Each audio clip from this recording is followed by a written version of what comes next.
Hey everybody, it is the Factsman for Factsman Friday, and we are going to be talking about absolutely fucking nothing. I don't know what to talk about.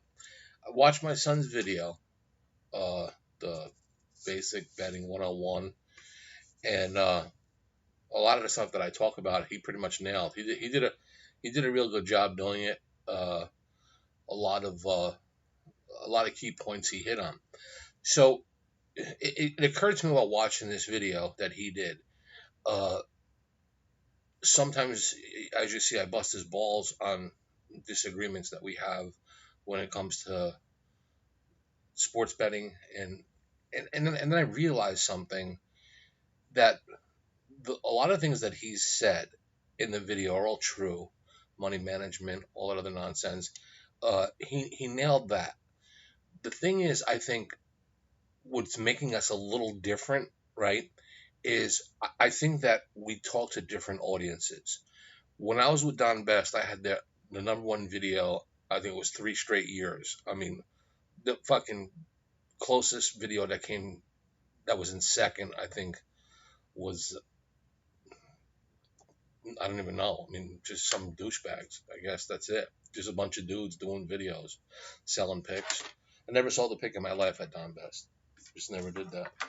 I could have made a lot of money doing it, but I didn't want to do it. I'm not saying people didn't contact me after that and say, "Hey, motherfucker, this shit is good. Help me out." That's the case. Look, bottom line is, if a girl turns around and says, "Hey, can I suck your dick?" and you say no, that's on you. So, not exactly an angel, but hey, they asked me. I'm not putting a banner somewhere saying "Pay here, click here, pay here. I'll give you $10 a game or whatever that bullshit is. I'll give you your credit card." I don't do that shit. Matter of fact, most of these touts hate me anyway because I tell the truth. Oh, speaking of which, I won a game. That's why I shaved. I won a game yesterday. Broke my cherry. Um, I can't believe I fucking won it. I mean, these videos were getting very discouraging because I wasn't winning. And but I mean, you know, like I said, I wouldn't have changed any bet that I made. So I'm good to get that monkey off my chest or my back or my dick or whatever. I'm good to get that done. I hope you guys followed and won. But still been a rough month or two or decade or fucking quarter century. I'm kidding. It's not been bad. Not been that bad. Anyway, so going back to my days at Don Best, you know, those were gamblers. Those were people that watched that were hardcore motherfuckers. How do I know that? Is because these guys were paying $300 a month for the line service. So if a guy's investing $300 a month just to get lines, um, you know, and updates and changes and things like that, that's guy's serious. He's a serious player. And when I say serious player, something else my son touched on. Um, what a guy bets per game. Now, again, if you bet $10 a game, 10,000 a game, whatever the case is, that's fine. You're playing. But I think on this audience, you're going to find a lot of fans. You're going to find a lot of uh, the YouTubers, or maybe like two or three games in a row and tune in because they maybe like one, or they're looking for an extra one to fill in, and and that's great. I said this to somebody at one time. Somebody says, "You bet $30,000 a game," and I said, "Yeah." So what's the you know? And he's like, "Well, that's a lot of money." And I said, "Well, you bet just enough where you get your rush and you can make your money. I don't bet 50 and 10. I keep the same amount, like I preach to my son to do every game." So that being said, the you play to where your rush level is like, "Hey, this is good," where you're not cutting into family money, or you're not fucking breaking your kid's piggy bank that you're supposed to be taking them to Chuck E. Cheese with, and you're out making fucking parlays with. Also, my background, again, as you know, JJ's grandfather, my dad, was a bookie, and unlike my son, who questions everything or fucking asks 1,000 questions why the fucking sun comes out in the morning. When my dad talked, he was like fucking E.F. Hutton. When he talked, people listen. And he used to tell me all the time. I'd sit there and I'd say, "Dad, I have a question for you. Guy just made a 3-team parlay. He took the bet for 3-team parlay." And he's like, "Yeah."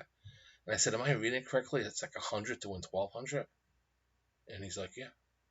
So I said, "Guy puts up $100, he wins 3 games, and he can win 1,200 bucks." He said, "Yeah, he took underdogs." I said, "Okay." I said, "But that doesn't sound like a bad idea." He says, "Listen to me. when somebody makes a parlay, here's what you have to remember. That guy needs to win 3 games. Your dad only has to win 1.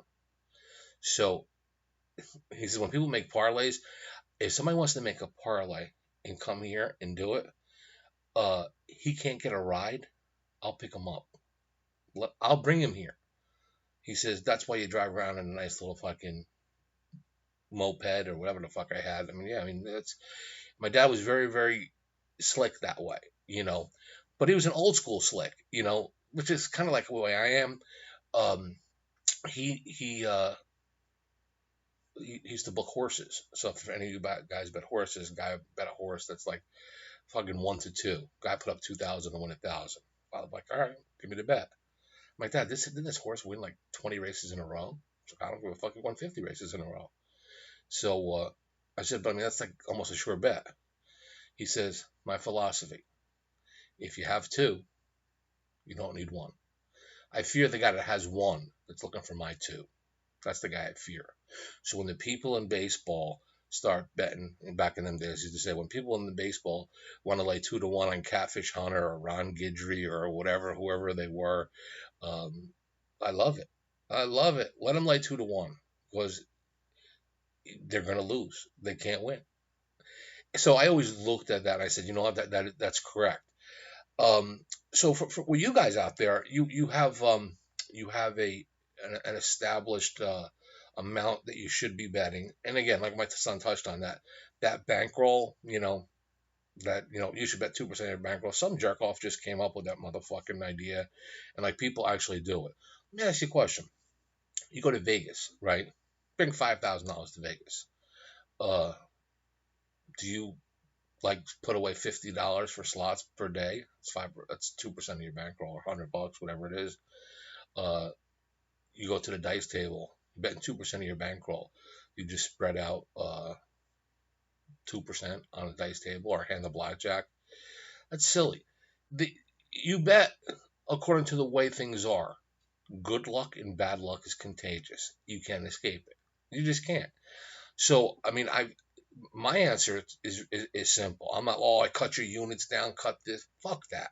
You're sitting at a blackjack table and the blackjack dealer is beating your cock in, right? You leave the table. You go to the dice table. Numbers are passing. You fucking press it. You bet it. You play the outside numbers. Not the sucker fucking all tall, small, hard ways. Anything you see them big letters, big numbers on the dice table, don't fucking bet it. Okay? I remember one time a guy said to me, do you want a crap check? I said, for what? I got a fucking $3,000 bet on the pass line. He says, don't you want to protect your bet? And I said, no. So he says, you don't? He says, I didn't come to fucking Vegas to protect bets. And so a lot of things that I do, people sit there and say, he's either the smartest or the craziest guy I know. So that being said, I probably won more money playing blackjack than most people I know. And I won it learning from a guy who was older than me and who was a slick fucking old dude. He was cool, right? His name was Lyle. Been in Vegas for 50 years. So kind of took me under my wing when I was in Vegas, and he said to me, he says, you want to know how to beat blackjack? I said, sure. He says, you know them little cards that they hand out at the table in the gift shop on when to hit and when to stand? So I said, yeah. He said, why do you think they do that? I don't know. Help the players. You mean a casino wants to help the fucking players? Fucking where would you hear that? Did they make announcements in the sports book? By the way, 3 starters aren't playing for the Rays today. No, they ain't saying shit. You find out for yourself. But his philosophy was this. He'd go downtown and go to the Horseshoe or the Las Vegas Club where they play single or double deck blackjack. Mostly single deck. And he says, if you play a non-busting hand, non-busting hand, and you play the way I tell you to play, you'll never lose. And I'm like, so he says, I says, let me get this straight. I got a 12. Dealer's got an 8 shown. You're telling me to stay? He says, absolutely. I said, the book said, he says, what book? This fucking book, the guy that wrote the book is the guy that's making the money. Fuck that book. So I said, he says, I'll make it easier for you. Okay, I'll make it easier for you. That book is based on 25 billion possibilities. So if you play the way that card says, you ain't going to live long enough. You'd have to live to be 500 and play blackjack 24 hours a day for that to impact you. But on short stints, play a non-busting hand. I still questioned it. And I said, okay, so, you know, so let me tell you what I said. He said to me, he trapped me. He says, got a question for you. So I said, sure. He said, if you got, say, a 14, right, or a 16, I said, yeah. Dealer's got a queen showing. What do you assume he has? I said, I assume he has 20. He said, why do you assume he has 20?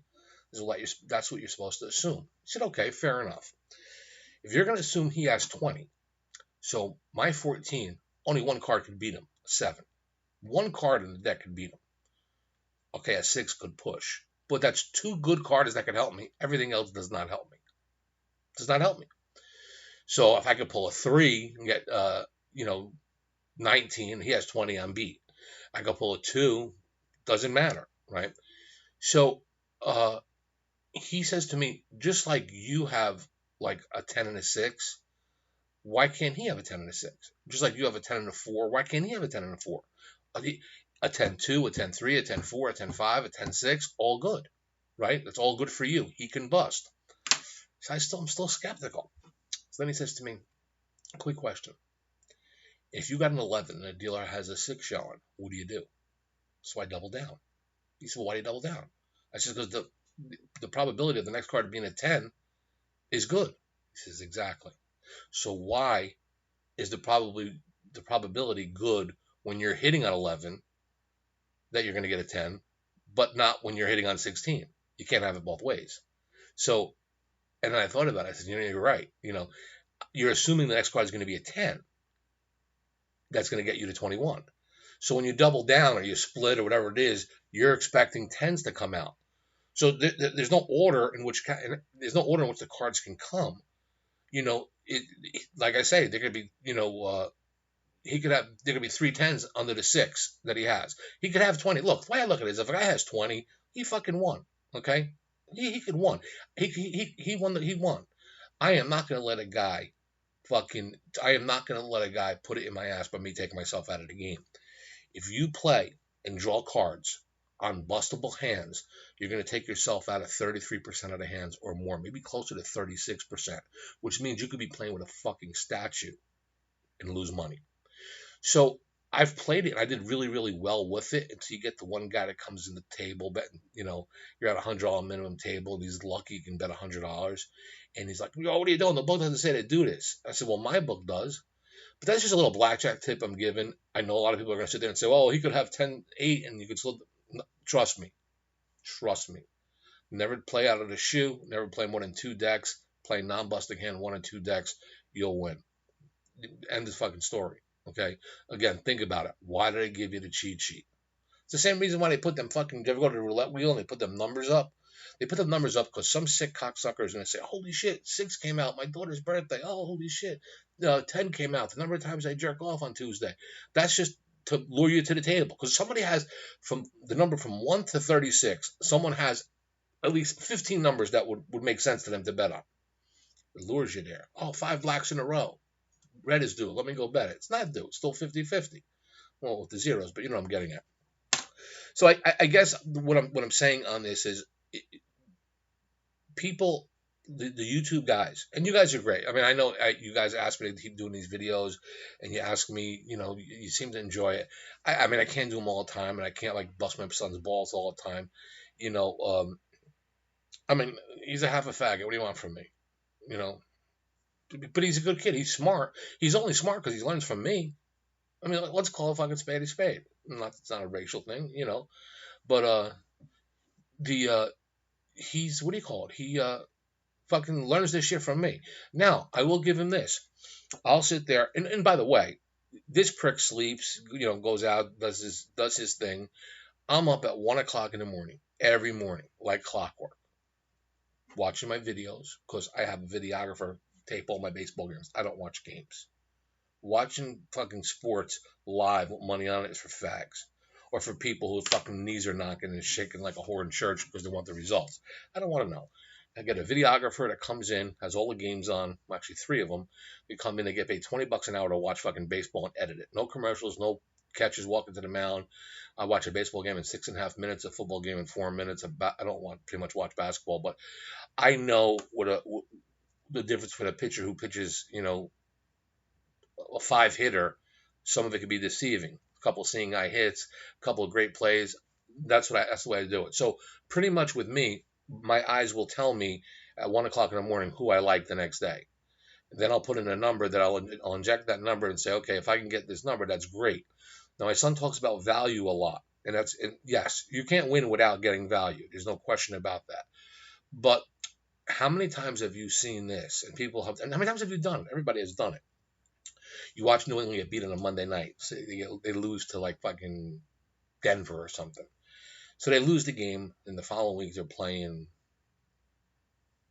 the Bills at home. Holy shit, I'm going to fucking load up on New England. No, they're going to be pissed off. Belichick's going to work their ass off. They're going to fucking destroy Buffalo. So you say, right? Never, line comes out. New England, 14.5. 14.5? Fuck, I'll take them points all day long. That's a lot of points in the NFL. The Sharps one day told me that, if you take 14.5 points in the NFL, you're a lifetime winner of 63% of your games, whatever. How could you go from loving a game to betting the complete opposite side? How could you do it? Now, if you think the team is going to get blown out, but you don't think they're going to get blown out by more than 14.5, well, what the fuck is a blowout? You always see this in baseball. In baseball, you hear people sit there and say, team's not going to get swept. Love in the last game. Why not? It's a street game. The teams are more likely to get swept. Okay? Losing is contagious. It is. So, a team loses 8, 9 in a row, they'll lose 10. Streak betting is what makes people money in baseball. And it's odd, because somebody asked me, they said, your 2 favorite sports to bet on is tennis and baseball. Why? I said, there's no clock. It's like, what? There's no clock. There's no clock. There's no coach. There's no fucking ref that's going to fuck me. Okay? Baseball's got replay. You can't, and when you bet baseball, you can't sit on a lead. What are you going to tell a guy? Strike out? What are you going to tell a pitcher? Walk the guy because I feel bad for him? So if you like a team, you're always trying to add onto that lead. And if a team is losing, they're always trying to come back. Tennis, it's one versus the other. It's kind of like boxing without being fixed as much. But in tennis, I love it because I could break down grass, hardcore, clay, and you're dealing with 3 different animals. It's one versus the other. No technical fouls, no time. I'm not going to get beat on a last second shot. That's why I like it. I don't like games with clocks. And I do like college football. I can win at college football. NFL, I can't win at. I'm being honest with you.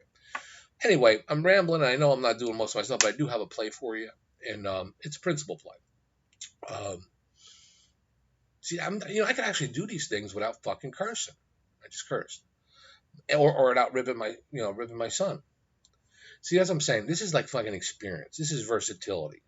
Okay, not what my son does, because if he says variance or one more fucking time, I'm gonna go nuts. What's the other word he says? That fucking stupid word. What am I supposed to do? I'll be transparent. That's all a kid knows. It's just 2 fucking words. The rest is just babble. I don't know. Anyway, here's how I'm going to look at something. Hey, first of all, I want you people to congratulate me on that game last night. That was a kick-ass fucking game. First 5, I said you can bet that. Got 1. Right? Said that was going to get beat up early. 4-1 after 5. Our pitcher held up. Okay, so a couple of things I looked at. Soroka and Degrom, Braves Mets. I watched a bunch of replays last outing when Soroka fucking hurt his forearm. I know for sure it's not 100%. I got friends at the Atlanta Journal-Constitution. They were not going to pitch him today. They decided to give it a go.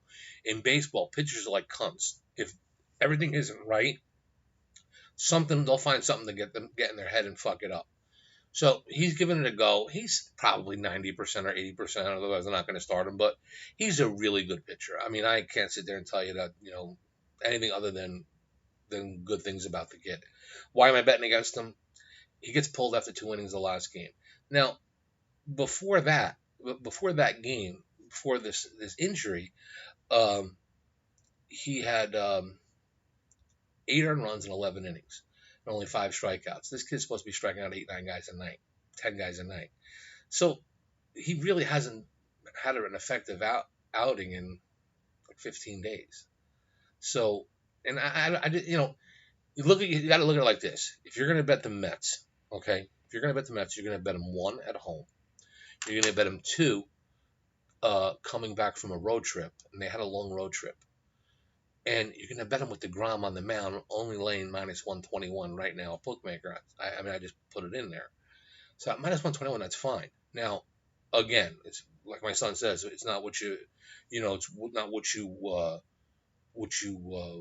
win, it's what you save. I'll lay 121. I would have laid 135. I don't lay higher than 135, but I would have laid 135. This line goes down to 110. Shame on me. If it goes up to 128 or 129, I did the right thing. Plus, I can always bet more. The thing here is the Braves. I'm trying to remember what the streak was. They had some kind of The Braves have been on the road. The Braves have been on the road for I think 10 days. 10. There's 11 straight road games. They're starting tomorrow on Friday. It'll be their 11th road game. So they were in Washington, they were in Chicago. 2 teams you pretty much want to get excited for, the Cubs and a team that you figure would be your rival in the in the division. Now you're going to play the Mets. So actually, I think it's the 8th straight road game they'll start. So it's an 11-game road trip. I don't like teams that start a new series. The first game of a series after going back-to-back roads. That's usually the game they're going to get beat. I think that you got to stay with the team that's home against a team that's in the end of a long road trip, not sleeping in their own bed. So I'm going to back Degrom, a guy who, if you're a bettor, you're prepared to lay on an average of 176 when he takes the mound, and I could lay 121, and I think I got the advantage with the home, with the road thing. Something about Degrom, the last year's numbers were like off the charts sick. He 9 out of the last 10 games he picked, he did not give up more than 2 runs, and he's an innings eater. He can go. The Braves as a team hit 220 against them, something like that. Most of the big bats in the lineup, like Freeman and Al, but they don't hit him.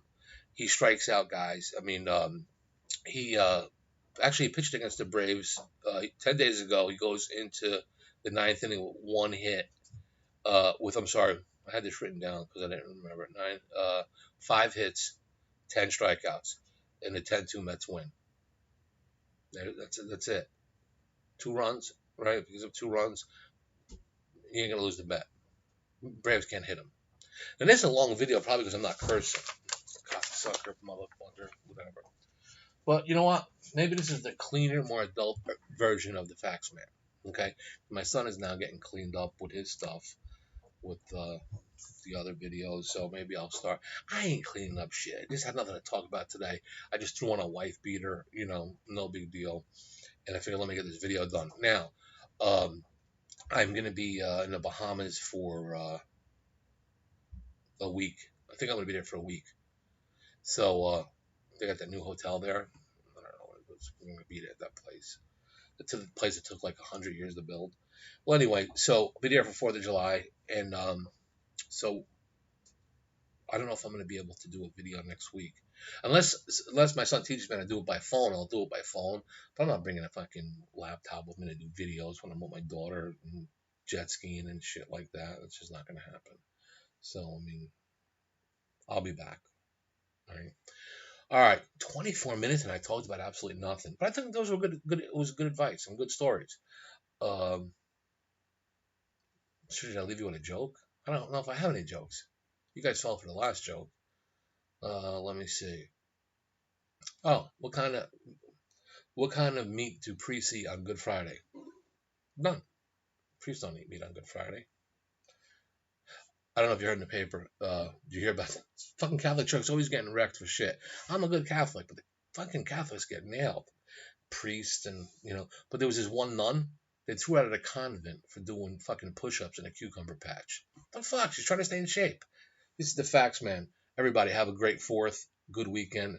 Make some money with the Mets and Jacob Degrom tomorrow. And as always, go fuck yourself.